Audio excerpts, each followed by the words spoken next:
Olá, boa tarde.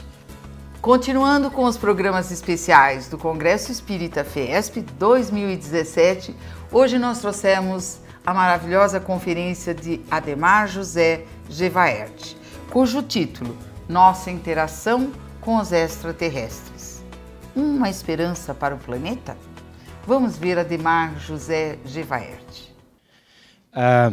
Eu quero dizer que eu estou muito honrado e até emocionado de poder fazer uma apresentação, que é mais um bate-papo, para a gente trocar experiências, num evento da Federação Espírita do Estado de São Paulo.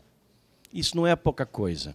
O Espiritismo é a doutrina, a escola, a senda de conhecimento que mais se aproxima da ufologia, que tem indivíduos, membros, praticantes, que mais compreendem ou mais abertos estão para a aceitação da realidade extraterrestre. Porque já há alguns séculos atrás havia um camarada chamado Camille Flammarion, que dizia que o universo era amplamente habitado. Ele já via isso naquela época, coisa que nós defendemos desde que a ufologia surgiu uns 70 anos atrás. Bem, tendo dito isso, eu gostaria de acrescentar que meu primeiro contato com os trabalhos dessa casa, espera um pouquinho, meu primeiro contato com os trabalhos dessa casa foi na minha adolescência, quando eu li algumas coisas que eram produzidas pela Federação Espírita. Aí um dia eu recebo um convite por e-mail da Silvia para vir fazer uma entrevista com ela no programa. E a forma como eu fui recebido por essas pessoas é indescritível. Pareceu que eu já conhecia esses seres humanos há décadas. Eu me senti em casa desde o momento, assim, o primeiro minuto que eu botei os pés aqui dentro, em que eu conheci Silvia, a equipe dela e todos. E hoje, ao retornar aqui na condição de convidado para fazer uma palestra, eu estou emocionado, estou muito emocionado. Começando pelo começo. Discos voadores existem.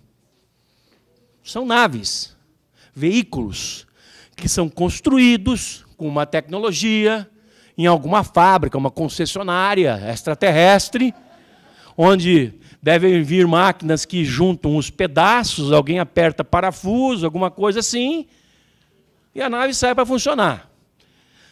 Para que ela funcione, tem que haver alguém que aperte botão lá dentro. São os seres que destes planetas, onde essas máquinas são feitas, se lançam ao espaço para ir a outros planetas. Isso é absolutamente simples de se imaginar. Porque nesse exato momento em que nós estamos conversando aqui, tem uma quantidade aí entre 600 e 800 máquinas explorando o sistema solar.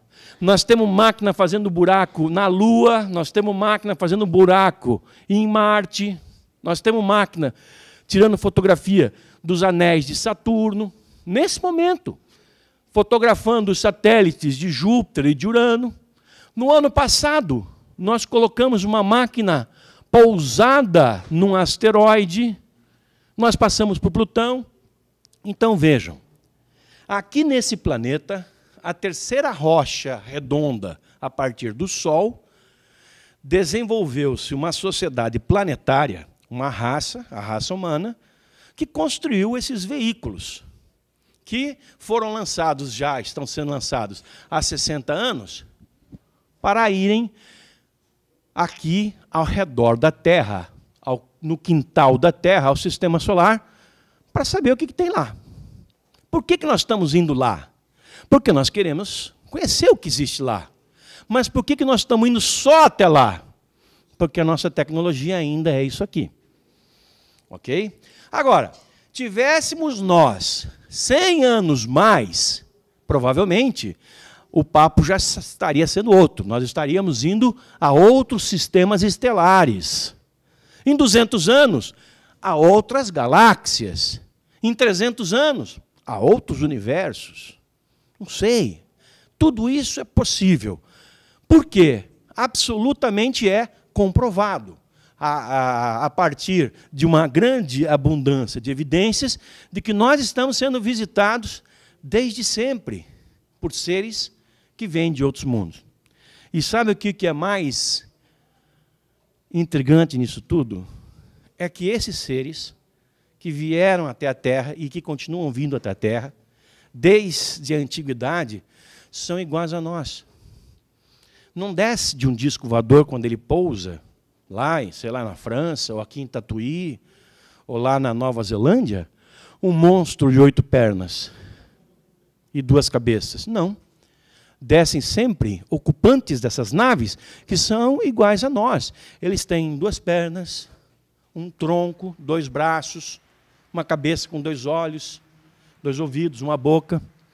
Os olhos deles não estão na testa.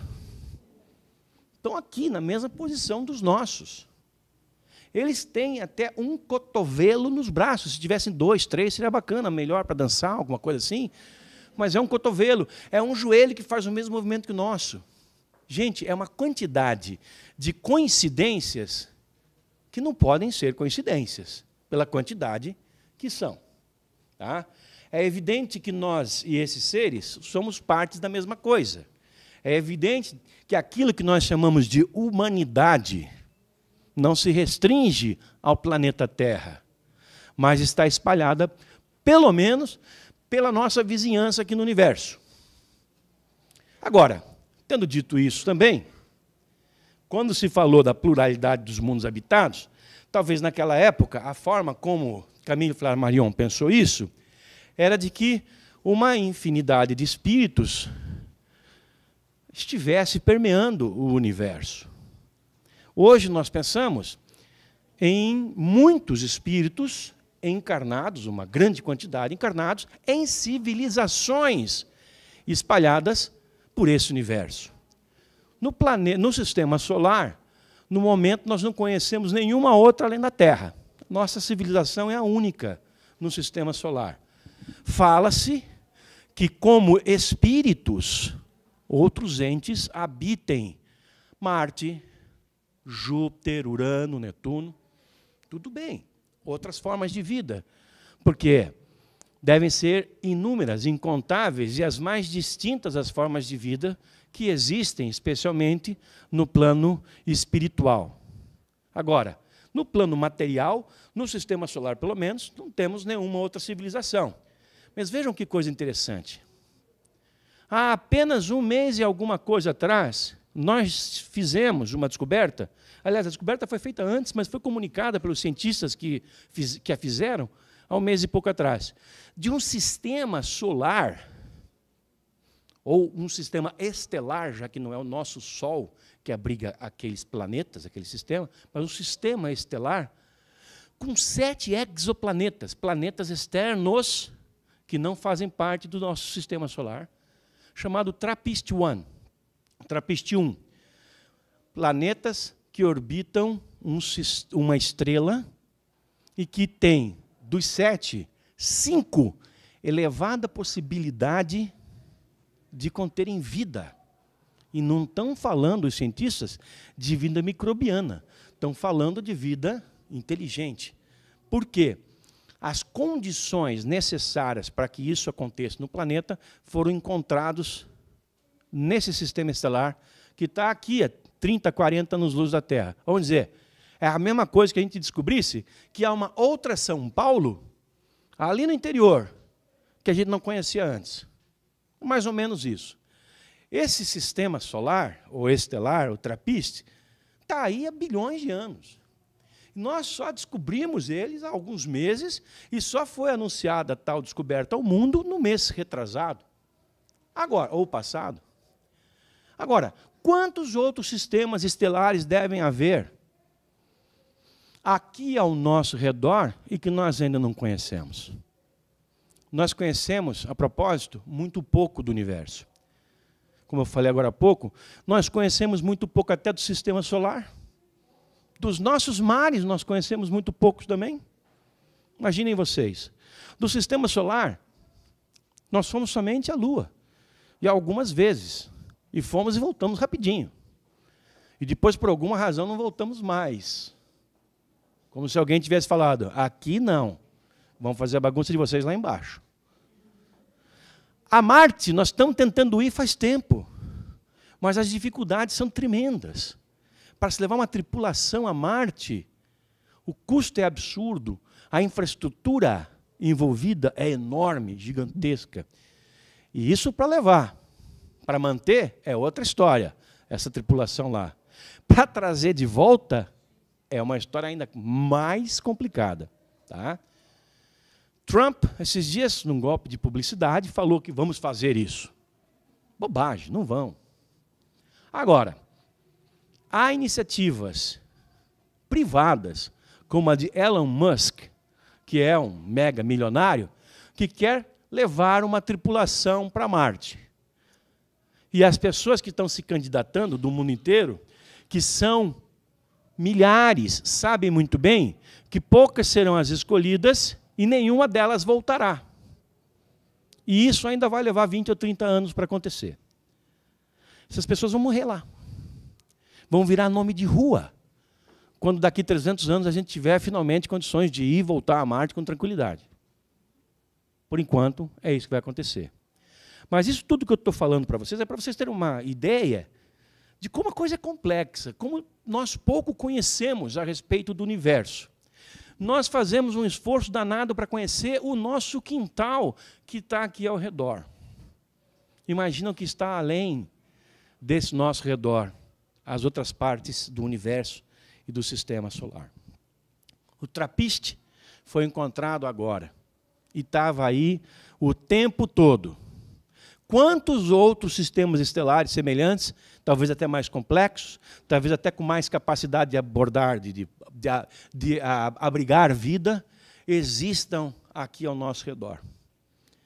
E o curioso é que, apesar de nós termos tanto avanço científico já, pelo menos na área da astronomia, entre outras, há uns 50, 60 anos, até 10 anos atrás, nós não tínhamos a confirmação da existência de nenhum outro planeta, exceto esses 10 do Sistema Solar. Ou 9, depende de como a gente encare astronomicamente. Sabiam disso?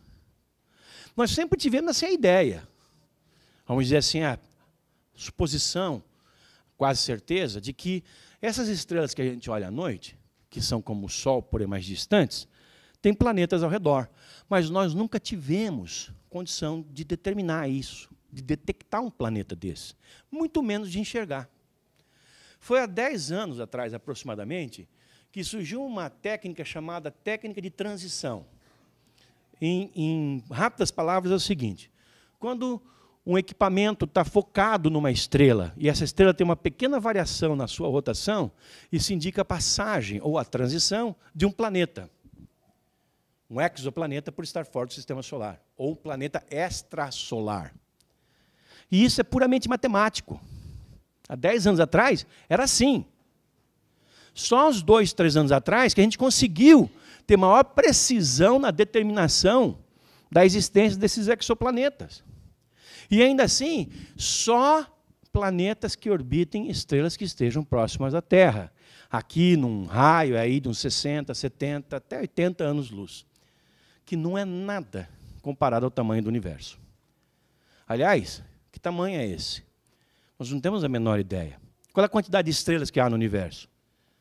Bem, alguns cientistas aí refizeram um cálculo de um cientista chamado Frank Drake, que lançou uma equação lá nos anos 70, chamada equação de Drake, e a releitura dessa equação, que pretende determinar o número de civilizações no universo, passa pela determinação do número de estrelas no universo. Sabe qual é o número a que eles chegaram?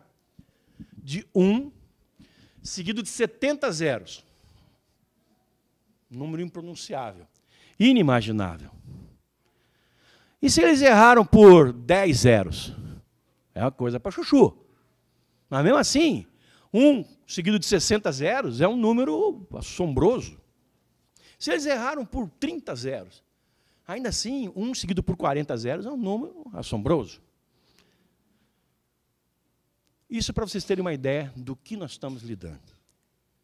E quando se fala em pluralidade de mundos habitados, hoje, modernamente pensando, nós estamos falando de sociedades como essa nossa, talvez, ou assemelhada, mais avançadas e mais atrasadas, espalhadas por esses planetas que giram ao redor desses sóis todos. Como o universo tem 4,3 bilhões de anos, esse também é outro número, não sei quantas vezes se apagaram essas velhinhas. Como é que se chegou a esse... O Big Bang aconteceu um pouquinho antes, aí então começou o universo. Quer dizer, antes nada existia e depois tudo explodiu. Porque a teoria do Big Bang é que houve a grande explosão, a partir do que as massas começaram a se expandir, formando as galáxias, os sóis, os planetas, etc. e tal. Então, antes não existia nada. Depois explodiu tudo. Nós chegamos, 4,3 bilhões de anos depois, a estar no estado que estamos. Agora, a sociedade terrestre tem o quê aí? Uns 200 mil, 300 mil anos. Embora o planeta Terra tenha quase a idade do universo. Por alguma razão, a vida aqui surgiu dentro dessa época. E se planetas mais antigos que o nosso tivessem a vida semeada neles, de alguma maneira, criada neles, implantada neles, há 1 milhão de anos, há 10 milhões de anos, há 1 bilhão de anos. Há cientistas que defendem com clareza, com determinação até, que há planetas com civilizações com mais de 1 bilhão de anos de idade. Pensem nisso, antes da gente falar dos discos voadores. Pensem nisso. Nós conseguimos hoje reconhecer o planeta Terra dos anos 30 do século passado? Se nós agora pudéssemos, por exemplo, descer esse prédio e, num passe de mágica, o redor do que nós vemos ali embaixo é a São Paulo de 1930. Nós não reconheceríamos nada. Da mesma maneira, se nós pudéssemos descer as escadas e sairmos na rua, dessemos um salto quântico e chegássemos na São Paulo de 2130. Não vamos reconhecer nada. Por quê? Essas questões de tempo arrebentam com o nosso conceito de elasticidade da existência. Ela existe, mas nós não podemos trafegar por meio delas. Física quântica, sobre o que nós não vamos falar muito, porque é um tema muito complicado e foge um pouco da nossa questão. O fato é que uma civilização que esteja só 100 anos à nossa frente, a nossa própria civilização já seria irreconhecível para nós. Uma que estivesse há 300 anos seria completamente mágica aos nossos olhos. Uma que tivesse há 1000 anos, não teríamos nem condição de entendê-la. Nós vamos ter que lidar, quando tivermos que estabelecer contato com outras civilizações, com aquelas que estejam num grau de evolução aproximadamente semelhante ao nosso. Alguns anos à frente, algumas décadas à frente, vamos dizer um século à frente. Passou disso, nós não vamos ter como ter qualquer tipo de relacionamento com eles. Mas talvez eles, lá na frente, ou nós, quando chegarmos lá, tenhamos condição de estabelecer uma forma de compreender aqueles mais atrasados. Mais atrasados. Nós hoje somos atrasados. Mas ainda assim, por alguma razão, essas espécies cósmicas, ou um grande punhado delas, vêm nos visitando desde sempre. Não há nenhuma tradição cultural de nenhuma civilização que houve nesse planeta que não tenha traços deixados por seres que vieram de fora para a Terra. E aqui nos visitaram, e aqui passearam. Nós podemos passear por todas as civilizações do planeta.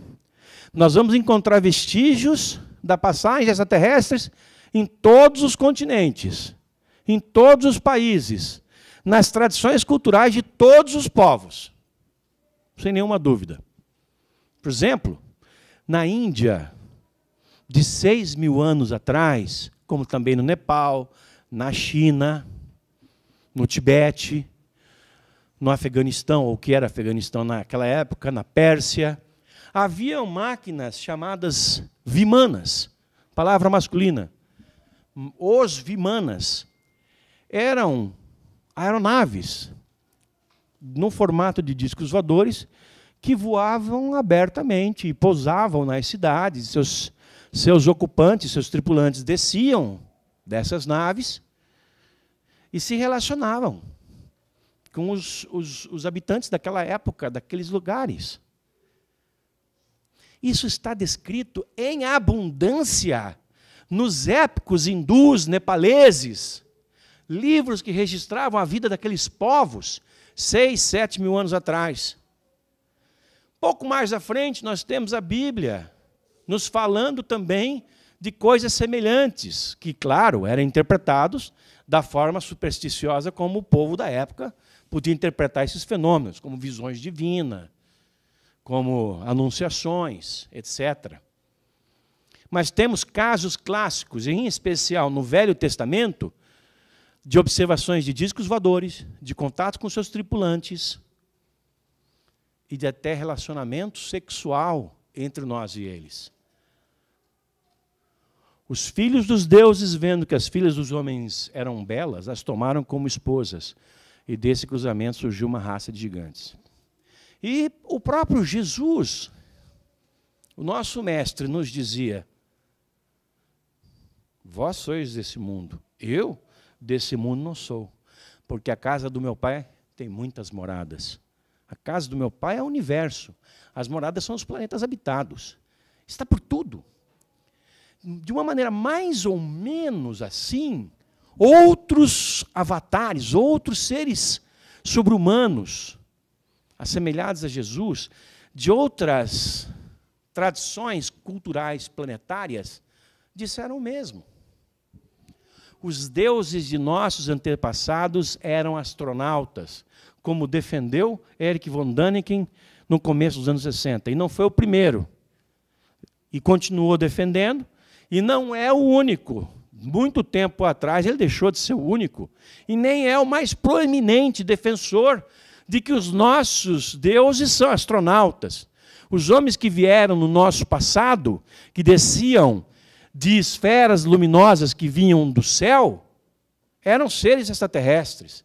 Essas esferas luminosas, que recebiam os mais variados nomes, eram os discos voadores da atualidade. O casal que governou o Egito por algumas gerações, Akenaton e Nefertiti, que era chamado de casal solar, era assim chamado porque acreditavam os súditos que eles desceram de uma gota do sol, que era um objeto profusamente iluminado, que um dia pousou lá e de dentro do objeto desceram esses seres. Os sumérios tinham os Anunnaki, os Nephilins.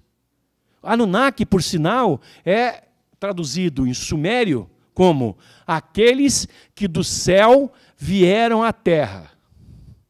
Os Katina, dos norte-americanos, também são representantes de outras espécies. E até entre os índios do Xingu. Aqui no Brasil nós vamos encontrar a história do Beppe Cororotti, um camarada que veio num veículo voador, que para os índios não podia ser outra coisa senão uma canoa espacial, uma canoa voadora. A canoa pousou, ele desceu, e Beppe Cororotti se implantou próximo de uma cachoeira, uma cachoeira próxima de uma aldeia dos índios Xicrim, que são uma subetnia dos Kayapó, que se espalham pela Amazônia. E a história até é engraçada, foi descoberta por um indigenista chamado Américo Perê. Contam os índios, abrindo um parêntese aqui, os índios Xicrim, que é uma subetnia dos Kayapó, que Beppe Cororotti gostava de tomar banho pelado naquela cachoeira. E os índios achavam aquilo uma afronta. O que esse cara está pensando? Nós estamos com nossas índias aqui, esse cara tomando banho pelado na cachoeira. Lá, se esfregando na cachoeira pelado. Aí os índios iam lá para dar uma lição no Beppe Cororotti. E acabavam tomando uma surra. Porque o Beppe Cororotti tinha sua canoa por ali, e ele tinha uma clava, uma vara grande, chamada de cope, que dava choque. Então ele encostava nos índios e o índio caía atordoado. Aí os índios voltavam para casa meio desiludidos, né? Tomaram uma surra. Passado uma semana, os índios, bravos de novo, aqueles guerreiros fortes lá do Amazonas, vamos lá de novo dar um pau nesse Bebe Cororote. E vão lá e levam de novo uma paulada do Bebe Cororote. Isso aconteceu uma meia dúzia de vezes, segundo a tradição dos caras, que é contada de geração a geração. Até que um dia os índios aprenderam a lição. Não, chega de apanhar, está tudo doendo. Vamos fazer amizade com o cara. Já que a gente não consegue bater nele, vamos ser amigo dele.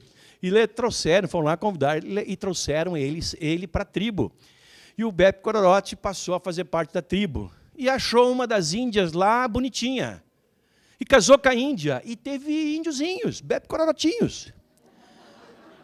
Até que um dia ele se encheu o saco de tudo aquilo ali, ele falou, não, eu vou embora disso aqui. Botou a família na canoa voadora e foi embora. E anualmente, na época em que Bebe Cororote foi embora com a sua índia e os seus índiozinhos, os indígenas Xicrim se reúnem já alguns dias antes e se emplumam todos, se pintam todo, vestem as suas máscaras cerimoniais e fazem os seus rituais na esperança de que, naquele ano, Bebe Cororote volte. Essa história tão rica, ela encontra inúmeras versões em inúmeras culturas. Nós vamos encontrar coisa semelhante em sociedades pré-incaicas aqui dos Andes. Vamos encontrar coisa semelhante no sul do continente, entre os índios araucanos. Vamos encontrar coisa semelhante entre os toltecas e os astecas, lá da península de Yucatán, nos Estados Unidos, entre os nativos do Canadá, na Rússia. Vamos encontrar por toda a África, os índios Dogon, da África. Eles já conheciam a estrela Sirius B 30 anos antes dela ser descoberta pela astronomia oficial. No nosso folclore no Brasil e aqui nessa nossa região da América do Sul é riquíssima. O número de fatos, assim, de mitos folclóricos, o número é enorme. Alguns estudiosos do folclore, desde Câmara Cascudo, lá atrás, até hoje, Valcir Monteiro, passando por vários, por exemplo, como o próprio Américo Perê, como Antônio Faleiro, alguns historiadores estudiosos do folclore, identificaram, sem a menor dúvida, entre os mitos folclóricos, as lendas folclóricas, discos voadores. Toda vez que vocês se depararem com a lenda de algo luminoso em formato esférico, desconfiem que aí tem coisa. Mãe do Ouro, Mula Sem Cabeça, Boitatá, Miboiguaçu, Virgem de 7 metros. Virgem de 7 metros? Hoje está difícil encontrar uma de 1,70 m. Gente, a Virgem de 7 metros, de onde vocês acham que saiu essa história? Eu vou dar uma dica para vocês. É um estado que começa com Minas e termina com Gerais. Tinha que ser, né? O que é a Virgem de 7 metros? É uma bola de luz redonda, claro, uma bola redonda, que emite um cone de luz para baixo. A bola é branca, o cone é branco. Sendo branco, só pode ser virgem. A variação é noiva, que é um vestido. E essa luz é vista à noite, no campo. Quem que anda no campo à noite? Homem. Então a luz só pode ser feminina, porque ela corre atrás dos homens. E como ela está a uma certa altura do chão, só pode ser 7 metros, que é um número aí místico, né? Entendeu? Essa é a história da Virgem, ou da noiva de 7 metros. É o mesmo fenômeno que, por exemplo, lá no Mato Grosso do Sul, chamam de enterro. Quando alguém vê uma esfera de luz sobre um morrote, alguma coisa assim, se acredita que aquela bola de luz é o espírito de um dos guerreiros do ditador, entre aspas, paraguaio, Solano Lopes, que durante a Guerra do Paraguai invadiu o Brasil e levou quase metade do Mato Grosso do Sul, metade do Mato Grosso, e essa história não conta, né? Aquela luz seria o espírito dos guerreiros que morreram no combate. E assim a mitologia, o folclore, vai incorporando as observações de naves e de seres que, em décadas e principalmente em séculos passados, foram mal interpretados pelos nossos antepassados. Eu entrevistei pessoas em Minas Gerais que contam a história da Mãe do Ouro. em Goiás, que conta a história da mãe d'água. A mãe do ouro é a mesma bola de luz que aparece próximo de paredes rochosas, montanhas. Essa é a mãe do ouro. A mãe d'água é a mesma bola de luz que percorre trechos d'água, riachinhos, regos d'água. Nós estamos perto de Santos. Vocês costumam ir a Santos de vez em quando? Quando forem, vão ao Museu do Café. No Museu do Café, olhem para cima, tem um vitrô grande, francês, onde está a visão do Anhanguera das mães do ouro. Anhanguera era um desbravador. Era como os índios chamavam, era o demônio desbravador, português. A visão do Anhanguera é o que ele vê retratada, que está retratada no vitrô. Tem a mãe do ouro, que é uma mulher que está nua ali, tomando um banho, num barril, um treco lá, uma panela. E luzes que passam para todos os lados. Essas são as luzes a que se refere a mãe do ouro. Quando Pedro Álvares Cabral chegou no Brasil, o cara que tinha a função de escrever os relatórios, Pero Vaz de Caminha, já dizia que aqui havia um fenômeno, umas luzes redondas que os índios viam e que chamavam de boitatá, aquilo que é feito de ouro, ou boi-guaçu, que é o grande, o objeto maior, e que os índios se apavoravam com aquilo. Isso está na raiz das nossas principais lendas. Saci-Pererê, Minhocão, Mãe do Ouro, Mãe d'Água, Enterro, Forno. Enfim, são inúmeras as descrições para que vocês tenham uma ideia de como esse fenômeno, ou melhor, como essa presença alienígena está entranhada em nosso planeta. Essas bolas que ficam presentes em praticamente todos os locais do mundo são o que nós chamamos de sondas ufológicas, que aparentemente têm a capacidade de responder aos nossos estímulos. Elas estão ali, deixadas ali por civilizações mais avançadas, com o objetivo de coletar informações ao redor e transmitir para algum lugar. Há casos, e eu pesquisei vários no Pantanal, de propriedades em que gerações, 4, 5 gerações, conviveram com aquelas luzes aparecendo sempre nos mesmos lugares, nos mesmos horários e quase nos mesmos dias. A função dessas luzes é semelhante à função que tem os pequenos implantes que são colocados em nossos organismos nos casos de abdução. E agora que nós demos uma geral na questão ufológica, vamos falar um pouco disso. Vamos, aliás, começar por uma outra beirada da questão ufológica. Até porque o título da palestra é Uma Esperança para a Humanidade, Nossa Interação com Seres Extraterrestres. Falamos disso. Agora, podemos pensar nessa esperança para a humanidade de várias maneiras, envolvendo os extraterrestres e nós.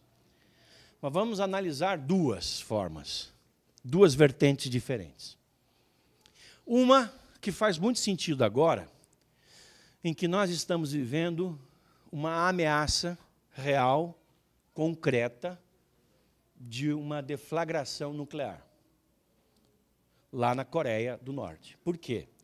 De um lado, nós temos um país complicadíssimo, politicamente falando, pilotado por um maluco, um rapaz insano, cheio de caprichos, que vem de uma dinastia que mandou no país a vida inteira.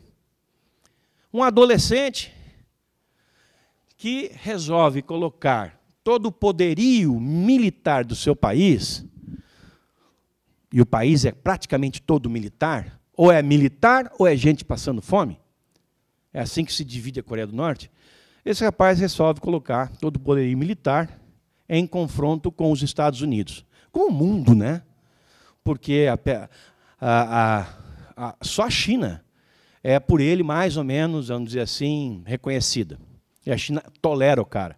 Mas a Coreia do Sul vive em estado de pânico, o Japão vive em estado de pânico, e outras comunidades naquela região, porque eles têm, o camarada lá tem armas atômicas capazes de chegarem a esses locais, produzirem estrago. Aliás, isso ainda está sob questão, porque se acredita que se ele realmente tivesse, ele já teria feito isso. Ou ele está guardando na manga por alguma razão. O fato é que, nesse momento, o mais complicado que a gente poderia ter na história da humanidade, com todas as desgraças que estão acontecendo no planeta hoje, nós temos uma chance concreta de acontecer uma tragédia. Porque, além desse camaradinha lá, nós temos um presidente que também é questionado quanto à sua sanidade pelos seus próprios compatriotas. E parece que o Trump não está para brincadeira. Então, nós vemos aí a possibilidade de um confronto, e esse confronto não vai ser com arco e flecha, com estilingue, nem espingardinha. Vai ser com arma nuclear, porque ambos os lados querem se mostrar para o resto do mundo, como o Trump acabou de fazer na Síria, quando bombardeou os guerrilheiros que jogaram, aliás, do próprio governo, mas guerrilheiros assim, que bombardearam crianças, mataram crianças, essa coisa toda. Enfim, quando nós vemos essa situação, nós pensamos, há algum histórico passado de seres extraterrestres terem demonstrado alguma preocupação com a nossa possível autoextinção? Hoje me perguntaram várias vezes aqui desde que eu cheguei de manhã. Sim, gente. Isso tem havido. Nós já sabemos, conversamos aqui, vocês já trazem esse conhecimento de casa, que estamos sendo visitados desde sempre por outras inteligências cósmicas, outras civilizações. Mas há um grupo delas que tem algum interesse um pouco mais aprimorado em nós. Essas mesmas raças, a partir do final dos anos 40, ficaram alarmadas quando nós deflagramos as primeiras explosões nucleares experimentais nos desertos do sul dos Estados Unidos. Por quê? Porque o que se explodiu ali não é uma bomba à base de explosivo comum. É uma bomba à base de energia nuclear. A bomba que foi desenvolvida como resultado de um trabalho do projeto Manhattan, tendo à frente Oppenheimer, a bomba, naquela ocasião, ela era de fissão atômica. Pegava-se átomos de elementos químicos pesados, como o urânio e plutônio, com uma massa nuclear pesada, e esses núcleos atômicos eram rachados quando se atingia uma certa massa crítica do elemento, provocando uma liberação de energia espantosa. Coisa nunca imaginada pelos homens mais bélicos do planeta. Quando nós desenvolvemos essa tecnologia, nós passamos a lidar com a hipótese concreta da exterminação da humanidade, porque as bombas elas têm essa propriedade, elas têm esse potencial destrutivo. Foi aí que essas civilizações, um pouco mais interessadas do que as demais, um pouco menos curiosas e mais interessadas, por alguma razão, no que fazemos aqui, em como agimos aqui, vieram de vez. Se apresentaram aqui de vez e passaram a monitorar a nossa vida de vez. Foi quando aconteceu, logo depois, o caso Roswell, em julho de 1947, poucos meses depois das primeiras explosões atômicas. Caiu um disco voador em Roswell, na cidade de Roswell, no deserto do Novo México, nos Estados Unidos. Sabe o que Roswell tinha na ocasião? Roswell tinha a única base militar do planeta com um depósito de armas nucleares. Vocês sabiam disso? O avião Enola Gay, que levou as duas bombas que foram despejadas em Hiroshima e Nagasaki, anos antes, partiu de Roswell. Não havia bomba atômica em nenhum outro lugar, só lá em Roswell. Então os UFOs se concentraram naquela região. por isso que houve um acidente. A chance de haver um acidente de carro, por exemplo, fazendo uma analogia, é onde há mais movimento de carro, certo? Num lugar mais distante, São Paulo, mais ermo, não é difícil acontecer um acidente, mas numa área central, onde tem muito carro andando para lá e para cá, um vai dar uma encostadinha no outro e um vai arrebentar uma árvore ou um poste. Foi o que aconteceu em Roswell. A partir daquele momento, começou a política de acobertamento dos discos voadores implementada pelo governo americano. Quando caiu a nave, o governo americano percebeu que aquela nave não era daqui, não era tecnologia russa, nem chinesa, nem nada, que aquela tecnologia era extremamente avançada e representava um perigo para a segurança dos Estados Unidos, segurança nacional dos Estados Unidos. E aí se estabeleceu um protocolo de impedir que informações sobre isso chegassem ao público, ou sabotar as informações, ou sabotar os informadores desses dados. É a política de acobertamento ufológico que perdura até hoje, mas já nos estertores. Bem, o fato é que, desde aquele momento, nós temos observado que aquelas civilizações que acorreram à Terra, àquela região do planeta, quando explodimos as primeiras bombas atômicas, passaram a nos vigiar muito detidamente, de maneira muito rigorosa. As futuras explosões atômicas experimentais, inclusive por outros países, como a França, no atol de Bikini, lá do outro lado do mundo, foram acompanhadas por discos voadores. Aí demos um salto quântico, naquilo que já era o salto quântico em termos de belicismo. A bomba de fissão nuclear, de romper átomos e fazer liberar energia, a bomba passou a ser uma coisa mais ampla. Isso, a bomba atômica de Hiroshima e Nagasaki, passou a ser uma espécie de espoleta ou estupim para deflagrar a explosão da bomba de hidrogênio. Essa sim de fusão nuclear. Ao invés de se rachar um átomo grande em 2 ou 3, juntar 2 ou 3 átomos pequenos em um pouquinho maior, átomos de hidrogênio e hélio. Aí nós criamos a bomba termonuclear de hidrogênio, que tem um potencial imensamente maior de destruição que a bomba atômica. Nessa hora, então, essas sociedades planetárias asseveraram duramente a sua vigilância ao planeta Terra. Porque essa forma de energia, a energia de fusão atômica, é a que move o universo. Todas as estrelas que existem, em maior e menor grau, elas funcionam a partir da fusão nuclear da fusão de átomos no seu núcleo, gerando calor que faz com que nós sintamos agora essa energia. Essa energia que vem do Sol, a luz que está chegando aqui, ela saiu do Sol há 8 minutos atrás.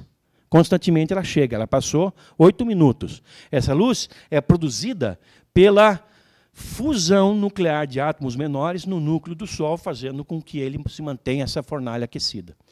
É dizer, é a energia do universo. Nós, seres humanos, ousadamente, passamos a usar a energia do universo de uma maneira bélica. E aí construímos uma quantidade absurda de mísseis que foram espalhados pelo mundo.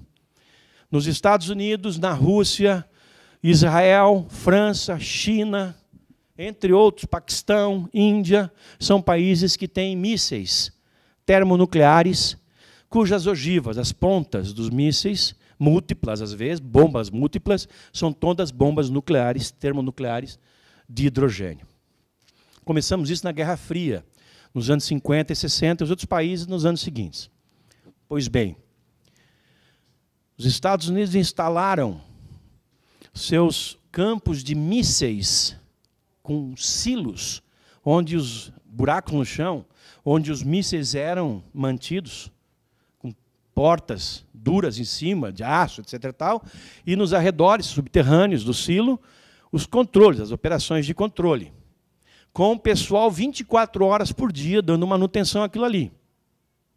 Centenas de mísseis estão espalhados, às vezes até milhares de mísseis estão espalhados por toda a fronteira dos Estados Unidos com o Canadá, concentrados em alguns países como Montana, todos apontados para a Rússia. E a Rússia fez exatamente o mesmo. implantou mísseis nucleares em todos esses lugares, apontados para os Estados Unidos. E o que aconteceu? A partir de que isso foi implementado, discos voadores passaram a operar continuamente sobre essas áreas. As naves se aproximavam dos silos nucleares a tal altura que parava tudo de funcionar. Era um blackout nas instalações. Nós estamos falando de múltiplos mísseis, múltiplos silos nucleares. Mais de 1000 pessoas sendo mantidas ali para observar, manusear, operar aquela coisa toda, aquela traquitana toda. E alguns desses homens militares da Força Aérea Americana já vieram a público inúmeras vezes dizendo que, quando acontecia isso, que os radares de solo, lá embaixo na Terra, detectavam a aproximação das naves, eles saíam para ver. As naves, além de serem detectadas, eram vistas e foram registradas várias vezes em filme. E o que acontecia quando as naves passavam sobre os sistemas de mísseis? Os circuitos eletrônicos dos mísseis pifaram. Os códigos de lançamento eram anulados. Os mísseis se tornaram inúteis, não podiam ser disparados, numa demonstração clara de que esses seres estavam ali dizendo para os gringos, para os americanos: nós sabemos o que vocês estão fazendo aí, e nós não vamos permitir. Isso aconteceu do outro lado, na Rússia também. Nós temos informações tanto dos Estados Unidos quanto da Rússia. Porém, na Rússia a coisa é mais fechada. Nos Estados Unidos, várias destas testemunhas já foram até a programas da rede CNN.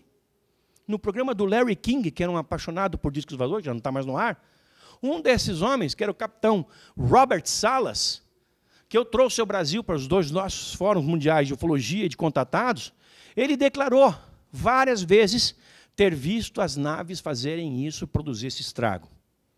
Circula pela internet um vídeo, e esse é verídico, entre tantos outros falsos.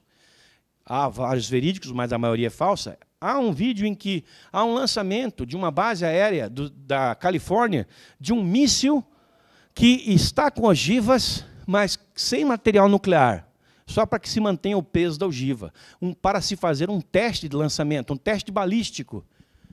E vem uma nave, um disco voador, se aproxima, interage com aquele míssil, o míssil cai no mar e a nave vai embora.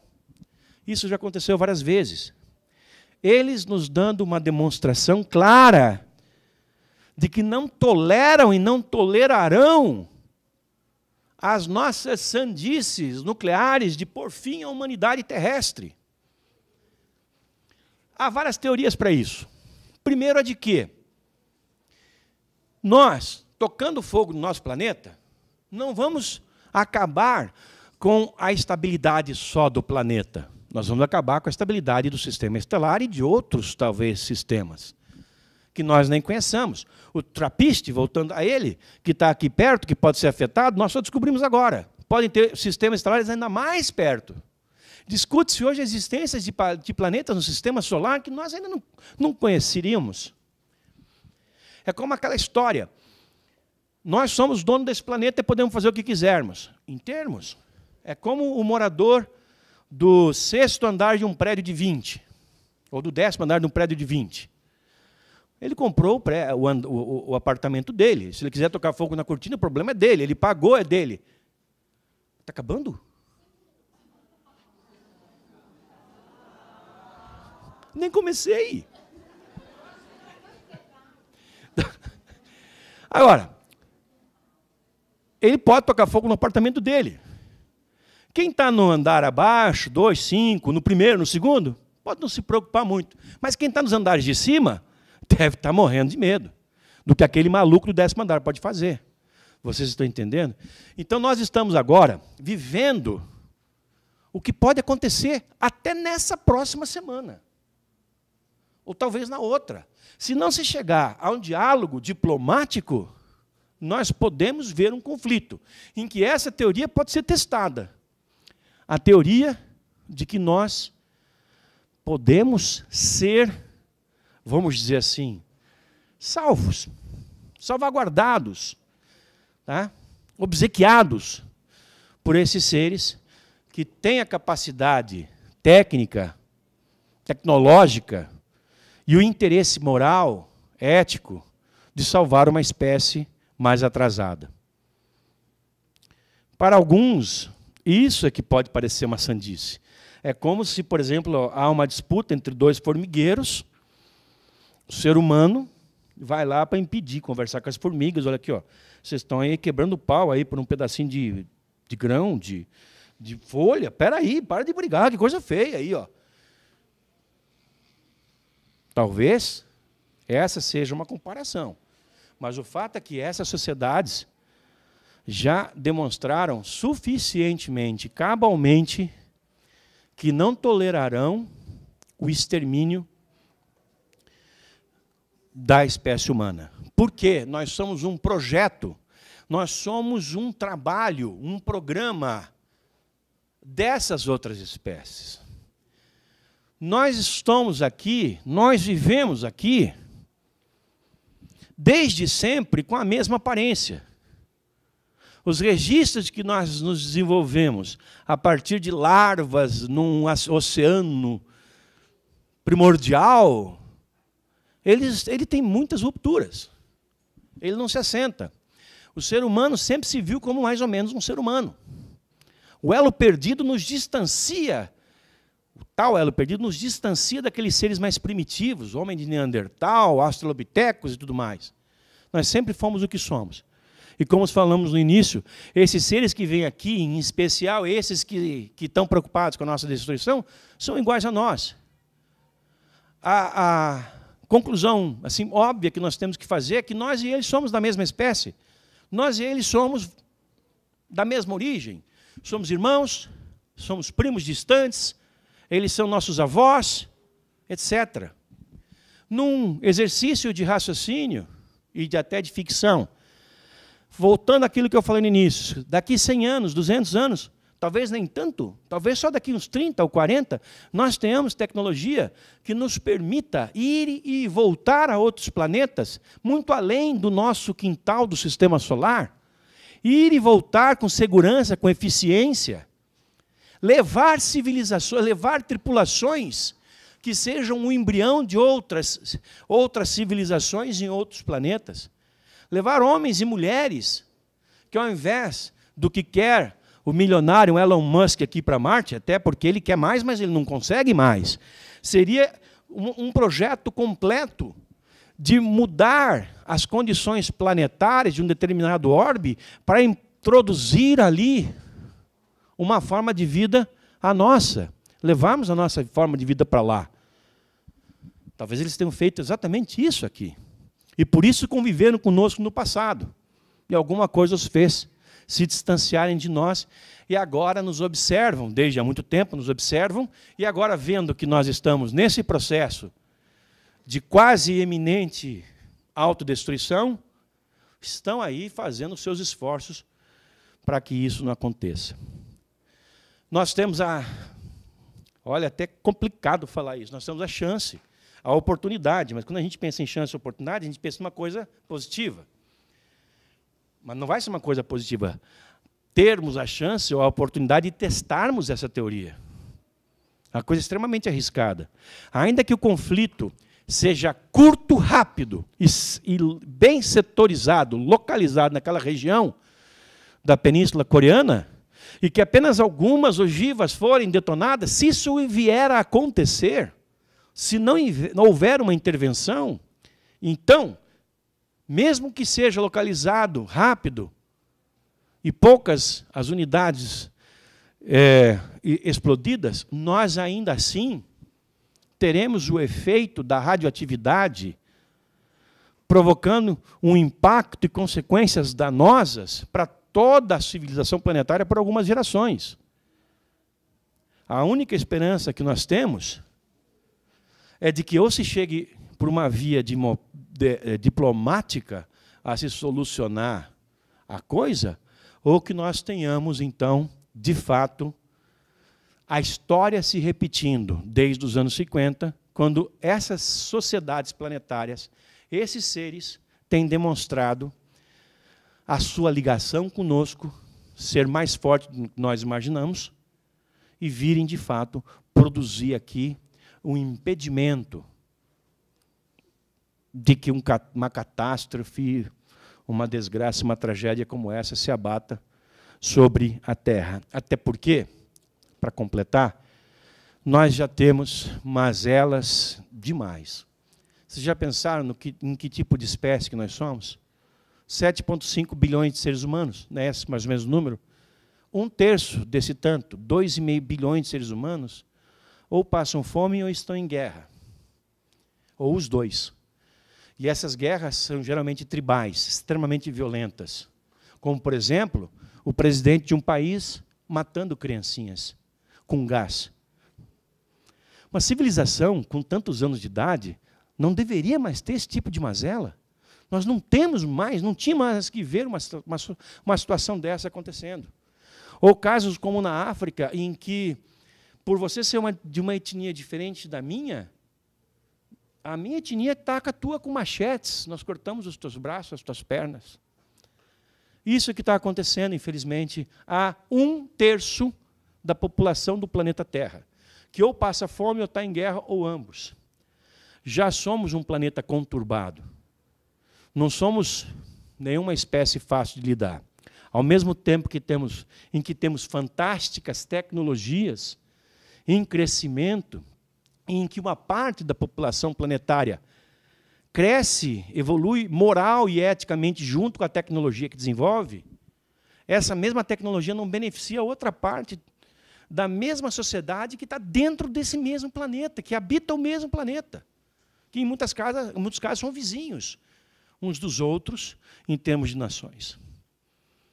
A situação é complicada. Nós vivemos, em nossa trajetória enquanto humanidade, um dos piores momentos morais e éticos do nosso planeta. E agora, com uma ameaça real e concreta, que esperamos, se vier a se agravar, possa ser debelada com a ação dessas sociedades planetárias.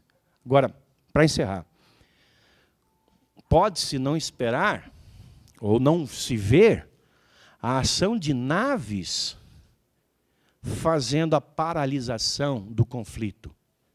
Esses seres são capazes de agir em nossos intelectos, em nossas almas, ou pelo menos daqueles homens e mulheres que estão à frente do conflito, que estão com o dedinho esticado para soltar os mísseis. Eles podem ser, entre aspas, trabalhados por esses seres para que o conflito seja detido. Esperamos que uma coisa ou outra aconteça, ou que o conflito nem sequer ocorra. É isso aí, gente. Muito obrigado. E assim encerramos a palestra do maior ufólogo do Brasil, Ademar José Gevaert. Agradecemos muito a sua audiência.